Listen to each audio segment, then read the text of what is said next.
अस्सलाम वालेकुम बच्चों, कैसे हैं आप लोग। आज के इस वीडियो लेक्चर में हम 2.2 के सम नंबर 6 को स्टार्ट करेंगे और इसी सम के ऊपर हम इस वीडियो लेक्चर को आज एंड भी करेंगे। यानी मैं ये कोशिश करूंगा कि आज का ये लेक्चर एक ही सम पे खत्म करूं और आसानी से आपको उसे समझा सकूं। वैसे तो मैं आपको ये बता दूं कि 2.2 एक्सरसाइज के जितने भी क्वेश्चन हैं वो सब इंपॉर्टेंट क्वेश्चन माने जाते हैं, जिसमें से आपने लास्ट टाइम क्वेश्चन नंबर 5 देखा होगा, वो एक इंपॉर्टेंट क्वेश्चन है। उसी में क्वेश्चन नंबर 4 भी एक इंपॉर्टेंट क्वेश्चन है और क्वेश्चन नंबर 6 जो इस वक्त आप अपने स्क्रीन पे देख रहे हैं वो भी एक इंपॉर्टेंट क्वेश्चन माना जाता है। ये सारे क्वेश्चन मैं आपको जब ऑफलाइन क्लासेस चलती थी तो काफी दिनों के बाद कराता था, जब सारे बच्चे एंगल्स और हर तरह के एंगल्स को आसानी से पहचानना शुरू कर देते थे। अब ऑनलाइन क्लासेस में मैंने काफी सारी चीजों को आपको अपने लेक्चर्स के थ्रू समझा चुका हूं, तो ये उम्मीद करूंगा कि मेरे जो क्वेश्चन का एक्सप्लेनेशन है वो आपको समझ में आ रहा होगा। किसी भी स्टूडेंट को अगर कुछ भी एक्सप्लेनेशन में प्रॉब्लम आती है तो प्लीज बराए मेहरबानी हमसे कांटेक्ट करें। क्लास में आकर के भी उस चीजों को आप थोड़े टाइम में समझ सकते हैं, ठीक है। और इसके साथ ही साथ मैं आपको ये भी कहना चाहूंगा कि आप लोगों को टेस्ट का टाइम टेबल जो है वो मिल चुका होगा अपने व्हाट्सएप पे, तो प्लीज उसके हिसाब से प्लीज आप लर्निंग सब्जेक्ट को भी स्टडी करना स्टार्ट कर दीजिए, ठीक है। आइए इसके बाद हम अपने सम की तरफ बढ़ते हैं और देखते हैं कि इस क्वेश्चन में हमें क्या चीज प्रूव करना है, ठीक है। आइए क्वेश्चन देखते हैं। आप यहां पर क्वेश्चन नंबर 6 देख रहे होंगे। उसके क्वेश्चन को स्टूडेंट मैंने जो पूरा कंप्लीट नहीं लिखा हूं, जो मेन चीज है मैंने इस यहां पर कॉपी कर लिया हूं, बाकी को आपको क्वेश्चन को अगर आपको देखना है तो आप टेक्स्ट बुक रेफर कर सकते हो, है ना। हम यहां पर उसके 50% जो भी क्वेश्चन की मेन इंफॉर्मेशन है उसको यहां पर एक बार देख लेते हैं। लिखा हुआ है रे पी आर एंड रे क्यू एस आर पैरेलल। तो आप यहां पर इस डायग्राम को यूज करोगे। रे पी आर ये आपको दिख रहा होगा, है ना, पी आर, और दूसरा रे कौन सा, क्यू एस, ये जो ऊपर की तरफ जा रहा है, ये दोनों क्या है, पैरेलल है। चलो ठीक है, मान लिया ये हमको गिवन में दिया हुआ है कि रे पी आर और क्यू एस दोनों पैरेलल है, ठीक है। एंड मतलब और साथ ही साथ वो क्या है, बाइसेक्टर्स है। आपको लास्ट वाले क्वेश्चन का यानी लास्ट वाले लेक्चर में आपको मैंने बाइसेक्टर, एंगल बाइसेक्टर समझाया था, याद होगा। आपको नहीं याद है तो आप प्लीज एंगल बाइसेक्टर को समझ लीजिए, तब आपको 5th वाला क्वेश्चन और ये 6th वाला क्वेश्चन आसानी से समझ में आ जाएगा। तो यहाँ क्या लिखा हुआ है कि ये दोनों रे पी आर और क्यू एस एक दूसरे के पैरेलल हैं और ये बाइसेक्टर्स हैं किसके, of angle B P Q and angle P Q C respectively. यानी कि मैं ये कहना चाह रहा हूं, या क्वेश्चन हमसे ये कहना चाहता है कि ये जो रे पी आर है और ये रे क्यू एस है, ये दोनों एक दूसरे को पैरेलल है। एग्री कर लिया, मान लिया, क्योंकि क्वेश्चन में लिखा हुआ है। अब साथ ही साथ ये ray P R angle B P Q का बाइसेक्टर भी है। समझ में आ रहा है? ये चीज मैं नहीं कह रहा हूं, ये चीज क्वेश्चन आपसे कह रहा है। यहाँ पे आप देखोगे तो लिखा होगा and bisectors of angle B P Q and P Q C respectively. Respectively का मतलब ये कि जो पहला वाला पी आर है ये एंगल बी पी क्यू का बाइसेक्टर होगा, ये जो दूसरा वाला रे क्यू एस है वो एंगल पी क्यू सी का बाइसेक्टर होगा। अब एक बार फिर से आप समझ लीजिए, रे पी आर और क्यू एस पैरेलल है, ये P R B P Q का बाइसेक्टर है, ये ray Q S angle P Q C का बाइसेक्टर है। ये इंफॉर्मेशन है, ठीक है। और आगे हमें प्रूव करना है, prove that line A B is parallel to line C D. ये जो हॉरिजॉन्टल लाइन जा रही है ए बी और सी डी, इसको आपको पैरेलल प्रूव करना है। तो ये हमारा क्वेश्चन है। अगर आप अपने टेक्स्ट बुक में क्वेश्चन को देखें तो ये भी लिखा होगा कि ई और एफ जो है वो एक ट्रांसवर्सल है और वो लाइन ए बी और सी डी को पी एंड क्यू पर इंटरसेक्ट करता है। इतनी इंफॉर्मेशन है जैसा कि आपको डायग्राम में दिख रही है। हमारे लिए जो मेन इंफॉर्मेशन है वो मैंने यहाँ पर आपके लिए बोर्ड पे कॉपी कर लिया हूं, ठीक है। अब आपको एक लास्ट टाइम फिर से मैं क्वेश्चन समझा देता हूं, उसके बाद हम इस क्वेश्चन को सॉल्व करना स्टार्ट कर दें। हमारे पास आप देख सकते हो कि EF जो है वो AB और CD का ट्रांसवर्सल है, ठीक है। लेकिन इतना ही इंफॉर्मेशन है और साथ ही साथ बाकी की इंफॉर्मेशन यहाँ पर है। रे पी आर और क्यू एस क्या है, पैरेलल, ये दोनों रे पी आर क्यू एस ये दोनों क्या है, पैरेलल रेज है। समझ में आया? उसके बाद ये ray P R angle B P Q का बाइसेक्टर है, ये वाला ray Q S angle P Q C का बाइसेक्टर है। इतनी इंफॉर्मेशन को यूज करके आपको प्रूफ करना है कि ए बी और सी डी पैरेलल है, line A B is parallel to line C D, यह आपको प्रूफ करके दिखाना है। आ गया क्वेश्चन समझ में?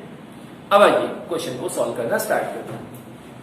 मैं आपसे ये उम्मीद करूं कि आपको इस बोर्ड का ये पूरा पार्ट दिख रहा होगा, ठीक है, वो डायग्राम और ये पार्ट आप यहाँ पर देखना स्टार्ट करेंगे। तो स्टूडेंट, सबसे पहले आपको बाइसेक्टर की प्रॉपर्टी एक बार फिर से मैं रिपीट कर दूं। मान लेते हैं कि ये हमारा एक एंगल है, इस एंगल का नाम है ए बी सी, और इसके बीच में से एक रे पास हो रही है बी डी, ठीक है, और ये रे बी डी एंगल एबीसी का बाइसेक्टर है। मैं आपको एंगल बाइसेक्टर प्रॉपर्टी समझा रहा हूं, यहां पे यूज करने वाला हूं, ठीक है ना, इस सब में यूज होगा, इसलिए पहले उसे समझ लीजिए। Ray B D is the bisector of angle A B C. तो बाइसेक्टर का काम क्या होता है कि वो एक बड़े से एंगल को दो इक्वल एंगल्स में डिवाइड कर देगा। यानी ये बड़ा वाला एंगल एबीसी है, ए बी सी, इसके कितने पार्ट बनेंगे, दो पार्ट बनेंगे, और दोनों कैसे बनेंगे, दोनों कॉन्ग्रुएंट बनेंगे, इक्वल बनेंगे। इसका मतलब ये एंगल इस एंगल को क्या हो जाएगा, कॉन्ग्रुएंट हो जाएगा। पहले ये एक बड़ा सा एंगल था, अब इसके कितने पार्ट हो गए, दो, ए बी डी, यहां आपको मैं समझा सकता हूं, ए बी डी कॉन्ग्रुएंट होगा एंगल डी बी सी को, डी बी सी को। क्यों हुआ? क्योंकि ये बीच वाला जो रे है बी डी, वो बड़े वाले एंगल ए बी सी का बाइसेक्टर है। तो बाइसेक्टर की यही प्रॉपर्टी होती है कि वो किसी भी बड़े से एंगल को दो इक्वल कॉन्ग्रुएंट पार्ट में डिवाइड कर देता है। सही है? अब ये तो आधा आधा हो गया ना।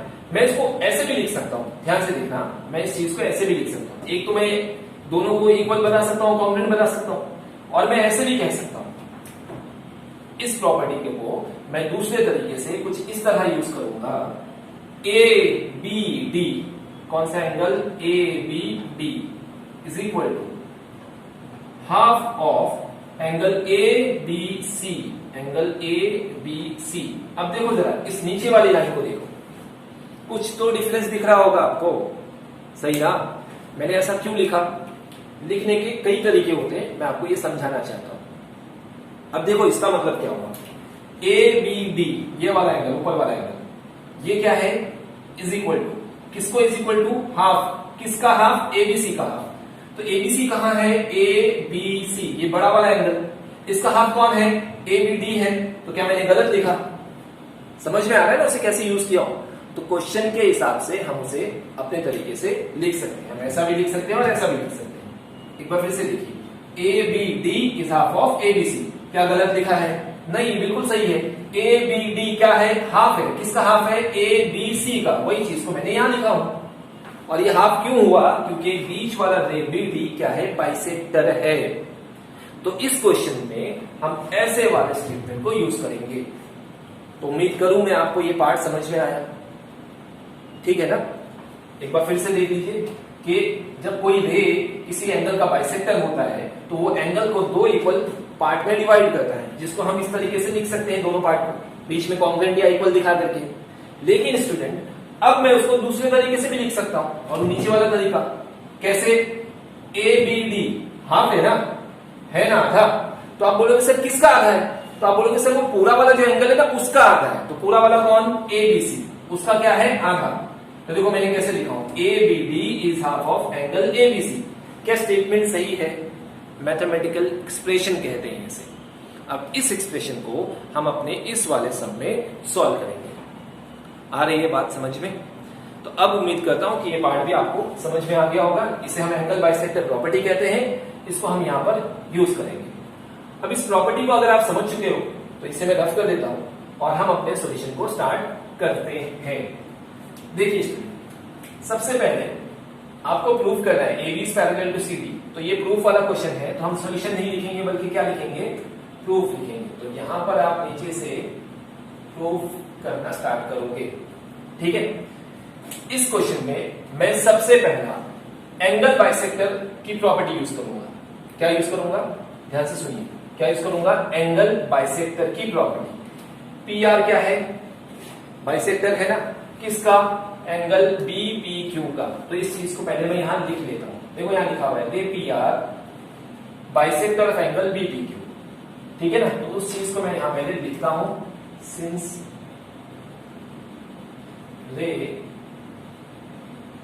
आपको दिख रहा होगा ना, हैंडराइटिंग मेरी थोड़ी सी छोटी है, आप थोड़ा सी कोशिश करिए उसे जूम करके देखने की।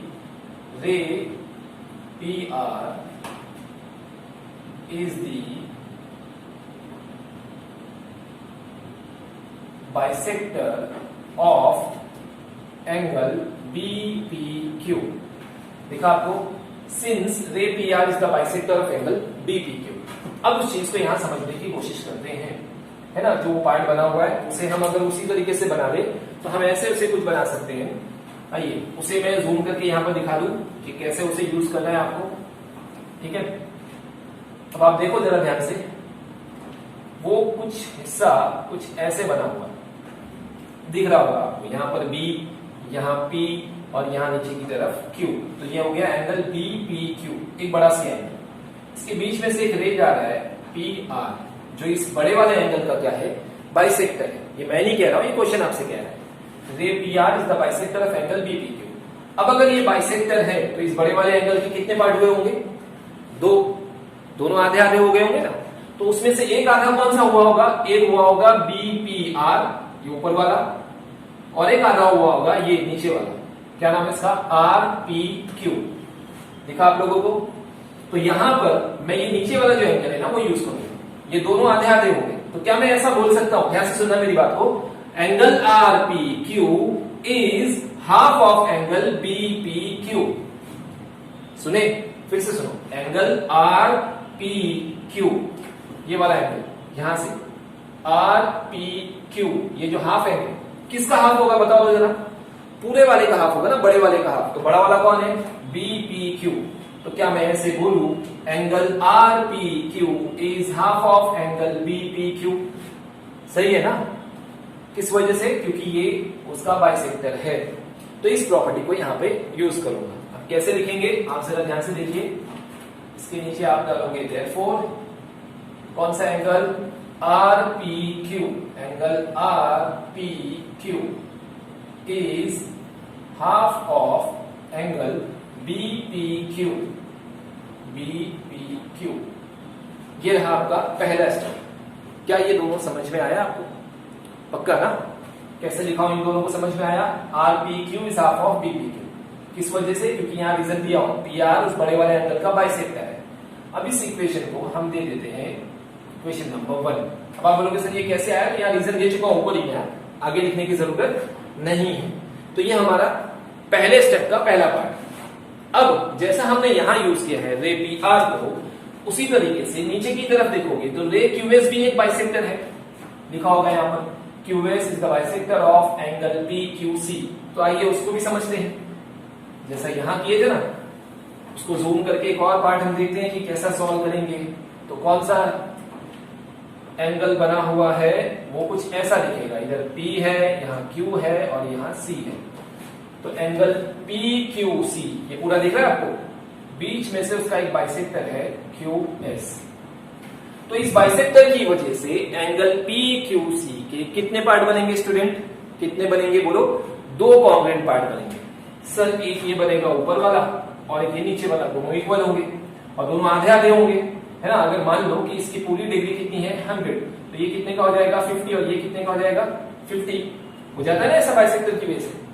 तो इन दोनों को मैं कॉन्ग्रुएंट नहीं लिखाऊंगा, उसमें से मुझे एक यूजफुल है, वो कौन सा? वो ये वाला PQS। यहाँ पे ये ऊपर वाला, यहाँ मैंने इसको लिया था और यहाँ मैं ये वाला ले रहा हूं। देख लो दोनों जगह मार्क किया, ऊपर जब मैंने यूज किया था तो ये नीचे वाला एंगल लिया था RPQ, यहाँ लिखा हुआ है, और जब इस तरफ यूज कर रहा हूं तो मैं ये एंगल दे रहा हूं PQS। इसका फायदा थोड़ी देर में आपको समझ में आएगा। एंगल PQS क्या है? हाफ है। किसका हाफ है? PQC का। क्या मैंने गलत कहा? नहीं ना, यही तो स्टेटमेंट है जो हम यहां पर इस तरीके से लिखेंगे। तो अब इस स्टेटमेंट को लिखने के पहले आपको ये लिखना पड़ेगा है ना। तो एक लाइन फिर से आप छोड़ोगे यहाँ पर और सिंस करके लिखोगे रे, कौन सा रे, क्यू एस क्या है, is the bisector of angle P Q C, bisector of angle P Q C. अब ये चीज सिंस करके दिया हुआ है, इसका मतलब ये क्वेश्चन में पहले से दिया हुआ है। Ray Q S is the bisector of angle P Q C, Q S bisector है किसका, पी क्यू सी का।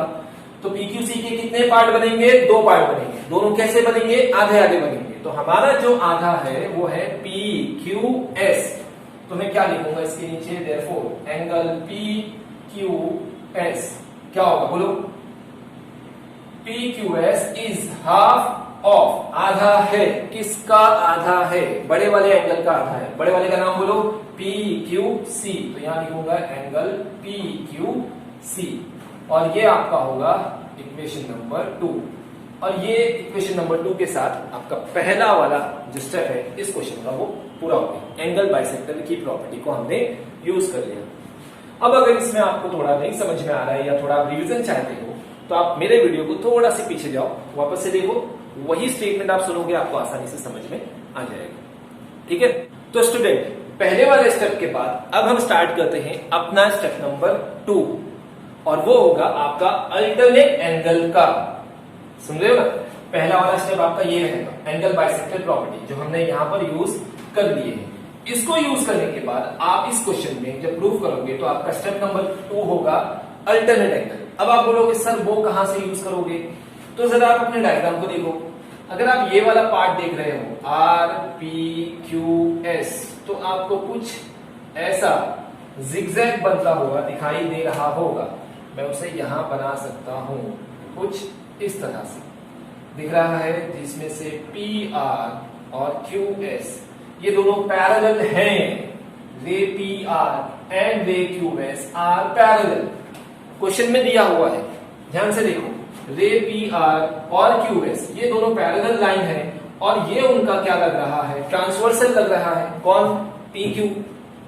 तो अगर दो लाइन पैरेलल है और एक ट्रांसवर्सल है, तो क्या आपको यहां पर कुछ ऐसा जिगजैग जैसा दिख रहा है।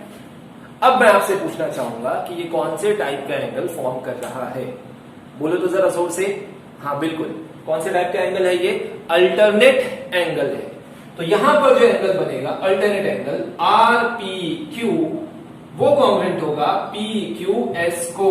अल्टरनेट एंगल, ये एंगल और ये एंगल क्या होगा, कॉन्ग्रुएंट होगा। किस के बेस पे, तो आप बोलोगे सर अल्टरनेट एंगल थ्योरम के बेस पे। समझ में आ रहा है, एक बार फिर से सुनो। अगर ये दो लाइन पैरेलल है और है, अगर नहीं, वो क्वेश्चन में दिया हुआ है रे पी आर एंड रे Q S R parallel, P R और क्यू एस पैरेलल है, पी क्यू बीच में से आ रहा है, तो वो उनका क्या हो जाएगा, ट्रांसवर्सल हो जाएगा। और हमने 2.1 को शुरू करने से पहले ही समझ चुके हैं कि अगर दो लाइन पैरेलल है, एक ट्रांसवर्सल है, तो वहां अल्टरनेट एंगल बनता है, और वो क्या होता है, कॉन्ग्रुएंट होता है। तो अल्टरनेट एंगल बनेगा कौन सा, आर पी क्यू, कॉन्ग्रुएंट होगा पी क्यू एस को। तो इस चीज को हम स्टेप नंबर 2 बोलेंगे। ये जो आपने देखा ना, ये आपका स्टेप नंबर क्या है, 1, angle bisector property. Step number 2 हम यहाँ एक लाइन का गैप देंगे और स्टार्ट करेंगे कौन सा, अल्टरनेट एंगल। तो अल्टरनेट एंगल के लिए आप सबसे पहले लिखोगे कौन कौन सी, P R is parallel to किसको, क्यू एस को, है ना, ये तो क्वेश्चन में दिया हुआ है। Since ray P R is parallel to ray Q S, transversal का नाम बोलो इनके, and P Q is their transversal. तो यहां आगे कंटिन्यू करोगे, पी क्यू क्या लिखोगे आप, P Q is their transversal, पूरा लिखना पड़ेगा। अगर आप यहां नहीं लिखोगे तो इसके नीचे लिखो। अब देखो जरा ये स्टेटमेंट को देखो, क्या लिखा हुआ है, दो लाइन पैरेलल बताया, कौन कौन सी लाइन बोलो जरा, पी आर और क्यू एस पैरेलल है, पी क्यू उनका क्या हो गया, ट्रांसवर्सल। दो लाइन पैरेलल, एक ट्रांसवर्सल, तो क्या बनने वाला अल्टरनेट एंगल कॉन्ग्रुएंट होगा, होगा। अब नाम तो बोलो जरा फटाफट मेरे साथ, therefore alternate angle R P Q, सही है ना, एंगल आर पी क्यू क्या होगा, कॉन्ग्रुएंट होगा किसको, पी क्यू एस को, एंगल पी क्यू एस। आया ये, कैसे आया, तो आप क्या बोलोगे सर, आगे रीजन दोगे ब्रैकेट में और लिखोगे अल्टरनेट एंगल। आ रही है बात समझ में? तो ये आपका स्टेप नंबर 2 अल्टरनेट एंगल है ना। अब देखते जाओ, स्टेप नंबर 2 समझ में आ गया होगा। ये स्टेप नंबर 1 है, ये स्टेप नंबर 2। ये जो भी पार्ट मैं यहाँ बना रहा हूं उस डायग्राम का ही हिस्सा है, उसे मैं जूम करके आपको यहाँ पर दिखाने की कोशिश कर रहा हूं। अब क्या करेंगे, अब मैं पहले इसको रफ कर देता हूं, ये हमारा यूज हो चुका है। अब इसके बाद आपका जो इक्वेशन नंबर 1 में आपने जो बनाया था, यानी कि आपका जो यहाँ वाला पार्ट है वो यहाँ पे यूज करेंगे। अब देखिए मैं कैसे यूज करता हूँ, ध्यान से देखो। ये क्या लिखा हुआ है, एंगल आरपीक्यू दिख रहा है, यहाँ पर भी लिखा हुआ है आरपीक्यू, यहाँ पर भी लिखा हुआ है आरपीक्यू। तो क्या मेरे पास इक्वेशन नंबर 1 में एंगल आरपीक्यू की वैल्यू है? मेरा कहने का मतलब है कि क्या मैं आरपीक्यू किसको इक्वल है? तो सब आप बोलोगे सब कि आरपीक्यू इक्वल है हाफ ऑफ बीपीक्यू को, है ना? यही तो है ना आरपीक्यू, और यहां पर भी लिखा हुआ है आरपीक्यू। तो क्या इस आरपीक्यू की वैल्यू को पुट कर सकता हूं? कहां से आएगा? इक्वेशन नंबर 1 आरपीक्यू किसको इक्वल है? Half of BPQ. तो इस आरपीक्यू की जगह पर मैं हाफ ऑफ बीपीक्यू लिख सकता हूं ना। अब आप बोलोगे कैसे लिख रहे हो? तो मेरे पास इक्वेशन नंबर 1 बनाया मैं इसलिए था कि आरपीक्यू हाफ ऑफ बीपीक्यू होगा। तो यहां जब आरपीक्यू आएगा तो आरपीक्यू की वैल्यू को उठाऊंगा और यहां से उठा करके यहां लिख दूंगा और रीजन दूंगा फ्रॉम इक्वेशन नंबर 1 से कॉपी किया मैंने। सही है ना स्टेप? समझ में आ रहा है ना? हर चीज का रीजन है, कोई भी चीज मैं अपनी मर्जी से नहीं ले रहा हूं। तो आरपीक्यू की वैल्यू कितनी है बोलो? तो आप बोलोगे सर आरपीक्यू की वैल्यू जो है वो आप यहां देख सकते हो इक्वेशन नंबर 1 में आरपीक्यू इक्वल है हाफ ऑफ बीपीक्यू को। तो अब मैं क्या लिखूंगा इसके नीचे बोलो? यहां लिखूंगा sir half of angle BPQ. ये वैल्यूज पुट किए तो ये क्या हो जाएगा? इक्वल टू की साइन में आ जाएगा। सेम वे में एंगल पीक्यूएस दूसरा वाला देखो, दिखा कुछ यहां पर है। एंगल पीक्यूएस की वैल्यू कितनी है? पीक्यूएस किसको इक्वल है? Half of PQC. आप जरा ध्यान से देखो, ये यहां पर इक्वल है, पीक्यूएस इक्वल है हाफ ऑफ पीक्यूसी को। तो पीक्यूएस को हटाऊंगा और क्या लिखूंगा? हाफ ऑफ, बोलो बोलो, हाफ ऑफ एंगल पीक्यूसी। अब आप बोलोगे सर ये दोनों वैल्यूज कहां से आई हैं? तो ये दोनों वैल्यूज आई है फ्रॉम इक्वेशन 1 एंड 2। तो रीजन आगे मांगता है ना आपको, तो आप क्या लिखोगे? From equation number 1 and equation number 2। या ये हो गया आपका रीजन। अब स्टूडेंट हमारा क्वेश्चन जो है ना एंड पे, ठीक है ना? हमारा क्वेश्चन क्या है? एंड पे। हमने पहला स्टेप ये किया, एंगल बाइसेक्टर प्रॉपर्टी जो मुझे दिया था उसके हिसाब से मैंने बाइसेक्ट कर दिया, उसको आधा आधा दिखा दिया। उसके बाद अल्टरनेट एंगल यूज किया, फिर इसी अल्टरनेट एंगल में यहां से वैल्यूज उठाया और पुट कर दिया, किया ना? अब जरा ध्यान से देखो मैथ्स का कैलकुलेशन क्या कहता है। इधर भी हाफ लिखा हुआ है और इक्वल टू के उस तरफ भी हाफ लिखा हुआ है। इज इक्वल टू के दोनों साइड पे, बोथ साइड पे अगर सेम चीज है तो क्या हो जाएगा? कट हो जाएगा। इसका मतलब स्टूडेंट मैं यहां पर ये हाफ और इस हाफ को काट दूंगा, हो जाएगा ना कट। हाफ से हाफ कैंसिल, बचा कौन सा वो बताओ मुझे जरा, क्या बचा? तो आप बोलोगे सर बचा आपके पास angle BPQ is equal to angle PQC. अब जरा ये जो बचा हुआ है इसे ध्यान से देखो, कौन कौन सा नाम है और इस नाम को उस डायग्राम में समझने की कोशिश करो। जब भी आपको समझ में आएगा इन दोनों एंगल को वहां ढूंढो। हाफ से half cancel, angle BPQ is equal to P Q C. B P Q कहां पर है? ये रहा बीपीक्यू, नीचे लगाओ, किसको इक्वल आया? PQC, PQC. अब इन दोनों एंगल को मैं यहां बनाता हूं आपके लिए, है ना? बनाऊंगा तो और अच्छे से समझ में आ जाएगा। देखो जरा, यहां बी, फिर पी, फिर क्यू और यहां पे सी। तो आपको क्या कह रहा है? एंगल बीपीक्यू, बीपीक्यू इक्वल है एंगल पीक्यूसी को, पीक्यूसी को इक्वल है। अब जरा ध्यान से देखो, ये लाइन और ये लाइन, मुझे नहीं पता ये दोनों पैरेलल है या नहीं है, लेकिन ये एंगल और ये एंगल कॉन्ग्रुएंट है, इक्वल है। यहां समझ में आ रहा है, दिख रहा है ना ये दोनों एंगल बीपीक्यू और एंगल पीक्यूसी। जरा मुझे ये सवाल का जवाब दो कि ये दोनों एंगल बना कौन सा रहे, किस टाइप का एंगल फॉर्म कर रहे हैं? दिखा कुछ? कौन से टाइप का एंगल है वो? Alternate angle. BPQ PQC दोनों कौन सा एंगल फॉर्म कर रहे हैं? Alternate angle. अगर अल्टरनेट एंगल कॉन्ग्रुएंट है तो लाइंस पैरेलल होती है। इस चीज को हमने एक्सरसाइज नंबर 2.2 के स्टार्ट में सीखा था, जिसे हम क्या कहते हैं? By alternate angle test. आपको याद होना चाहिए, नहीं याद है तो मैं एक बार फिर आपको यहां रिवाइज करा देता हूं, ध्यान से सुनिए। अल्टरनेट एंगल टेस्ट क्या होता है कि अगर बनने वाला अल्टरनेट एंगल पहले से कॉन्ग्रुएंट है तो दोनों लाइंस क्या होंगे? पैरेलल होंगे। तो इसका मतलब ये वाली लाइन और ये वाली लाइन पैरेलल है। अब इस वाली लाइन का पूरा पार्ट देखें तो नाम क्या आएगा? AB, और इस वाली लाइन का पूरा नाम देखेंगे तो CD। तो इसका मतलब AB is parallel to CD। किसने बोला? By alternate angle test. तो है ना आसान सा क्वेश्चन। तो हम अपने एंडिंग पे, अब ये दोनों एंगल मैंने यहां बना दिया हूं, तो आप क्या बोलोगे? Since angle BPQ and angle PQC forms alternate angle और वो कॉन्ग्रुएंट भी है, तो by alternate angle test line AB is parallel to line CD। खत्म, सिंपल है ना। तो आइए इसको फिनिश करते हैं, ठीक है। इसके नीचे मैं यहाँ पे स्टेटमेंट लिखता हूं और आप जरा ध्यान से देखोगे, इसके नीचे आपको दिख रहा होगा। तो यहां से स्टार्ट करेंगे।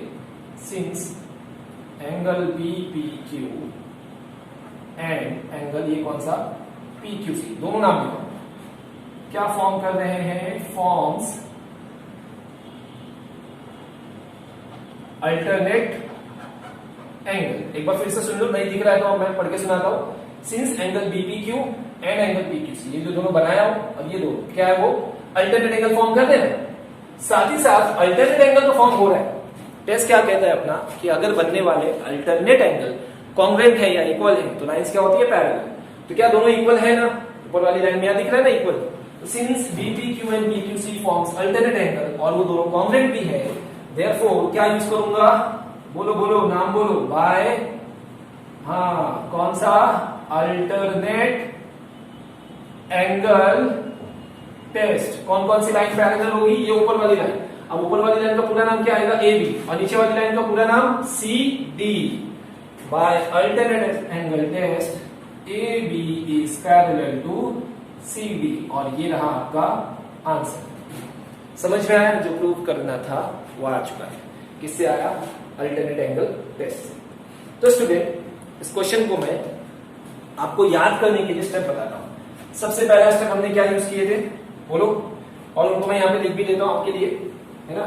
जब कभी आप इस क्वेश्चन को प्रैक्टिस करने जाओगे तो ये टेस्ट को स्टार्ट करने से पहले आप इन सारे जो स्टेप होंगे उनको आप एक बार यहां पर याद कर लेना। स्टेप नंबर 1 क्या यूज किए थे हम लोग ने? Angle bisector property. ये आपका स्टेप नंबर 1 जो यहां से दिख रहा है, ये 4 लाइन, ठीक है। स्टेप नंबर 2 जो है वो यहां पर आता है। क्या यूज किया हम लोग ने उसको? Alternate angle. Step number 2 alternate angle, ये वाला जो बीच में छोटा बन रहा है ना zigzag वाला, ये ऐसा यहां से लेके यहां तक अल्टरनेट एंगल प्रूफ किया। फिर यहां से जब अल्टरनेट एंगल प्रूफ किया तो इक्वेशन 1 और 2 से दोनों की वैल्यू उठा के पुट किया। RPQ की वैल्यू, BPQ है हाफ ऑफ BPQ, तो देखो ये RPQ है, उसके नीचे क्या आ गया? बोलो बोलो, हाफ ऑफ BPQ। तो RPQ के नीचे मैं ऐसे एरो बना देता हूं और PQS के नीचे भी मैं एरो बना देता हूं कि इनके नीचे उनकी वैल्यूज आ गई है। तो RPQ की वैल्यू है हाफ ऑफ BPQ, लिख दिया। PQS की वैल्यू है हाफ ऑफ PQC, वो भी लिख दिया। अब हाफ से हाफ कैंसिल, BPQ इक्वल है PQC।